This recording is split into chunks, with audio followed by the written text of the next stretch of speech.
So we are in session 60 of this commentary on Mark. We don't have much to go. I think the highlight was the Temple Act, but there are some things that we need to cover that will relate to the rest of the gospel that we've seen, and in some ways bring it to some sort of summit or conclusion. We spoke about the agony, so-called agony in Gethsemane.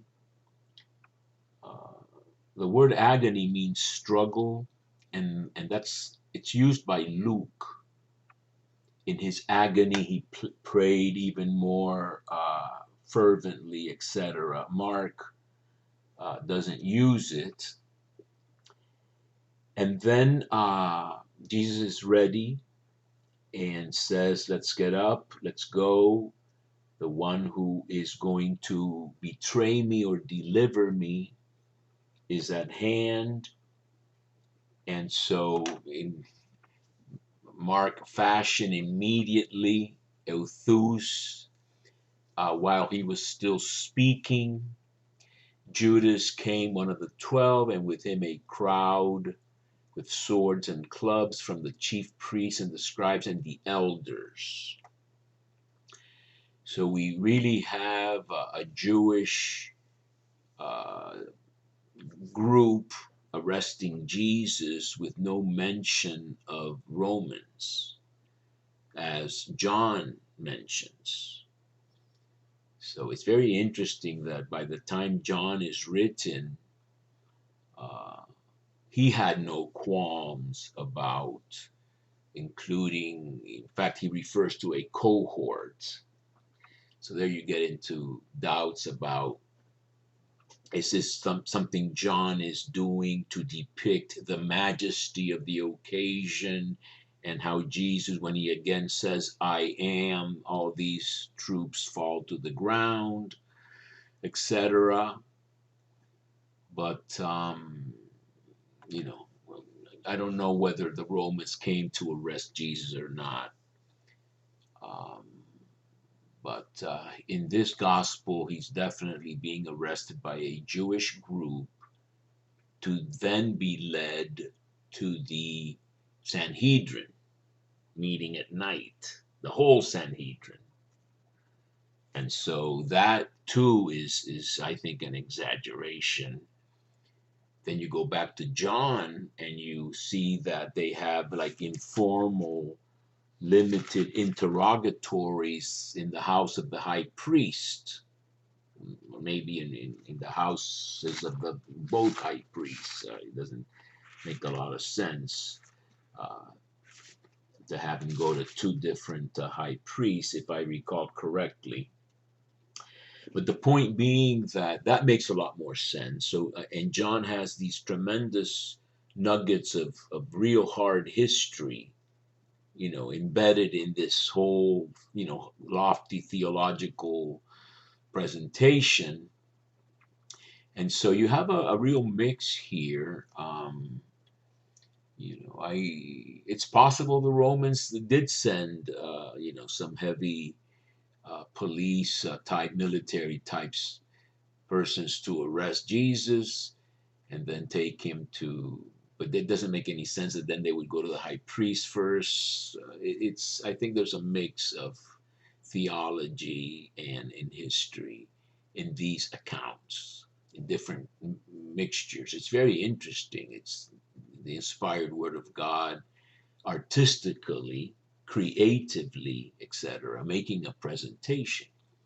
I think the analogy with movies is ever increasingly more appropriate. Is more. I think it's more appropriate each time when I think of how a movie is put together and how the producer and director, especially, put on the screen exactly what they want to be seen. I'm reading a book on Alfred Hitchcock. This guy planned every single thing. I read a book on the making of the Misfits, and every single scene, measurements, everything was laid out beforehand. So I think it's a good analogy. So, the famous kiss as an indication of who Jesus is, instead of maybe pointing the finger, it's him. It sounds more subtle that the betrayer would approach Jesus and kiss him. In Luke, he is almost going to kiss him, etc. So you have these tweaks of different scenes. In Luke, he's not bound, for example, so Luke avoids some of the cruder, more painful kinds of scenes, which Mark doesn't have a problem with. And then this very interesting striking of the servant of the high priest, which is both the kind of thing that would be unlikely to be made up, that Peter or somebody, in John it's Peter, but somebody strikes the high priest and cuts off at least part of his ear, to stick that in there, as a very half measure, let's say, attempt to resist. It's hard to say they made that up. On the other hand, it's also interesting that no further consequences take place, which either means that it seemed to be such a feeble attempt at resistance that no further action was taken, and on the other hand, it's it's it's an incident that's narrated. Of course, in Luke he heals, the ear. Here there's no such, and so Jesus has a dialogue with them, and the idea being that he's being presented as an outlaw, which he is not. He taught openly, etc. But of course, the scriptures are being fulfilled. Speaking of which, you have the famous incident of a young man who had only a sindone, or a linen cloth on him. And this young man is called a neaniskos, who runs away naked, gymnos, where Jim comes from. And some have speculated this is Mark or something.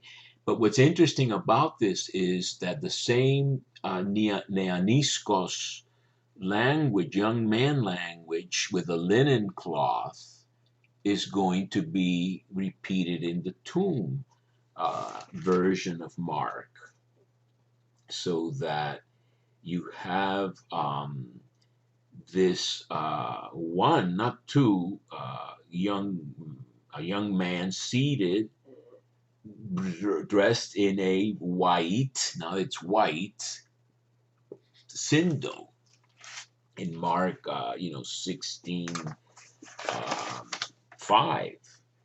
So that I think you definitely have a compositional element there, sort of as a foreboding or forerunning of,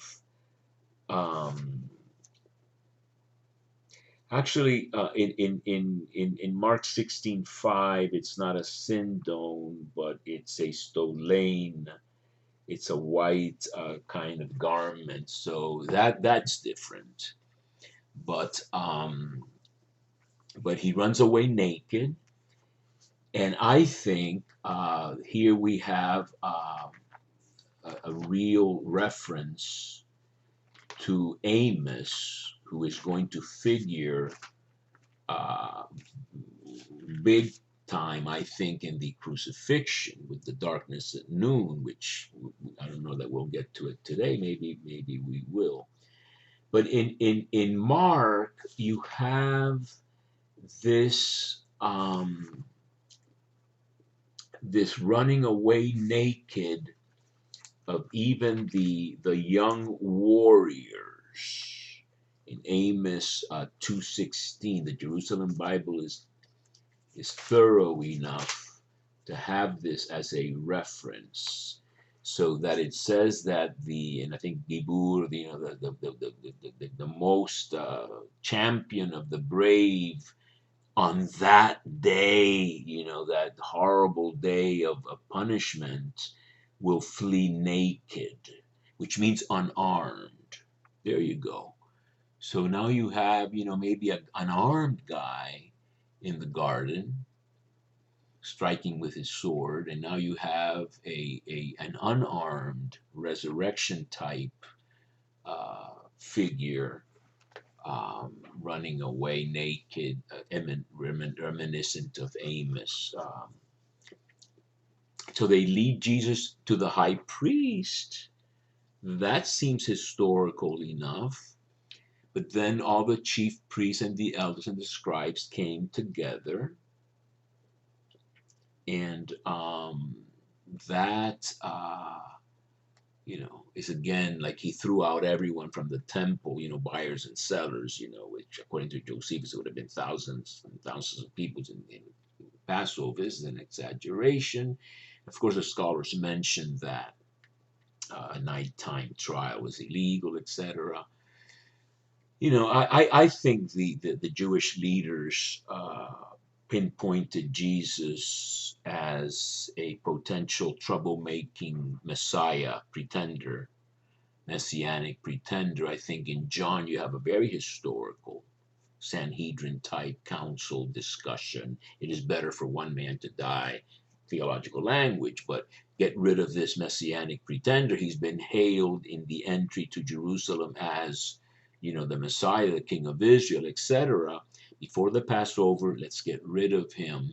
And Pilate would have not blinked at condemning him. Of course, the presentation is going to be Pilate was extremely hesitant. He pronounces Jesus innocent 3 times in Luke. The whole, downplaying of the Roman role, which interestingly enough, in the creed, it's going to be limited to the Roman role. Crucified under Pontius Pilate, not the Jews, killed him or something like that. So that's very interesting that when you compose a creed, you stick to the facts, just the facts, ma'am, type of thing. And you don't have this whole Jewish rejection of Jesus built into a grander type of thing encompassing all the people. Matthew will have that famous line, let his blood fall on us and our children. At the time, it seemed like a good idea to graphically and forcefully present this clash between siblings, but taken out of context and taken with historical obliviousness, forgetting of history. You have Judaism, anti-Semitism, which it is not the intention of this. These are all Jews fighting among themselves and involving, as necessarily it would want to be involved, the Roman power. And certainly the Jewish high classes, high priests, were in cahoots with the Romans and had vested interests in a status quo, whereas many other groups were very much against Roman presence there and would not have supported the crucifixion of another Jew. So that we have a famous, scene here with Peter following at a distance, and then the court of the high priest and Peter's denials, which is again something that is hard to make up. But what's interesting is that the whole council, the whole Sanhedrin, were seeking testimony against Jesus to put him to death, but they found none. And that's historical enough as far as, perhaps coming up with reasons why Jesus should die to present to Pilate, maybe. But here, what's interesting is, again, this is all reminiscent of Jeremiah's trial after, in chapter 7 of Jeremiah, predicting that the temple would be destroyed. In chapter uh, 26 of Jeremiah, which becomes chapter 33 in the Septuagint, Jeremiah is put on trial for his speech against the temple and for treason in general. He's weakening the hands of the troops, demoralizing them, saying, "You're not going to win against Babylon. Be prepared to surrender," etc. "Egypt's not going to help you," etc. And then you have these priests and prophets, which the Septuagint calls pseudo prophets, false prophets. Here you have false witnesses. They're not called that, but they are witnesses who give false testimony, so you can easily call them false witnesses. And they're not in agreement. Of course, Jeremiah is also spared. He's spared by the invocation of the president with Micah, that the elders of the land remembered 150 years before or so, that Micah also said Jerusalem will be a plowed field, razed to the ground, and they didn't kill him. So don't kill Jeremiah, and that's when they put him in that famous cistern. But this is very interesting. We heard him say, "I will destroy this man-made temple," which in the Septuagint in Greek is synonymous with idolatry, man-made idols, etc. And in 3 days, another one not handmade or man-made I will build. This is a perfect chiasm, a perfect X, construction. I will, the A would be I will destroy, and then B, this handmade temple. C in the center is, and in 3 days or after 3 days, another one not handmade. So you have handmade, not handmade, B and B prime. I will build, A, I will destroy, A prime, I will build. This is a perfect X construction. It's lost in translation normally. I think the Vulgate has it right. It's not, I heard him say, "I will destroy man-made," and phrase, "I will build." No, no, no. Another one, not man-made, "I will build." You have to have the "I will build" at the end to make it a perfect chiasm from the letter chi, which it looks like an X in Greek, and the scholars call that chiastic. Very Semitic, and it gives you the clue with the center here in 3 days resurrection. So these false witnesses are really being used as a vehicle for Mark's message, and he's going to repeat it at the cross when they quote unquote mock Jesus with using the present participle. Woe, the one who is building and destroying in 3 days, using a little bit different uh, preposition for the 3 days. And so that this is all about a temple whose time is over. We saw that in Mark 11 with the fig tree. And then a new temple that Judaism expected, but Christianity proclaims the new temple is Jesus. And that's really what is being presented here. Obviously, there may have been some reminiscent of some Temple Act. I don't think so. Or did they overhear Jesus say, "Not a stone upon a stone will remain"? I don't know. I think they're making the accusation here against Jesus be a very theological accusation. Luke is not going to have that. Luke is not going to have this stuff about the temple being destroyed. Luke is going to leave that for Stephen when Jesus is already dead. In Luke, you have very specific political taxation, insurrection accusations before Pilate. But we have to stop there to keep it at 20 minutes, and then we'll continue next time.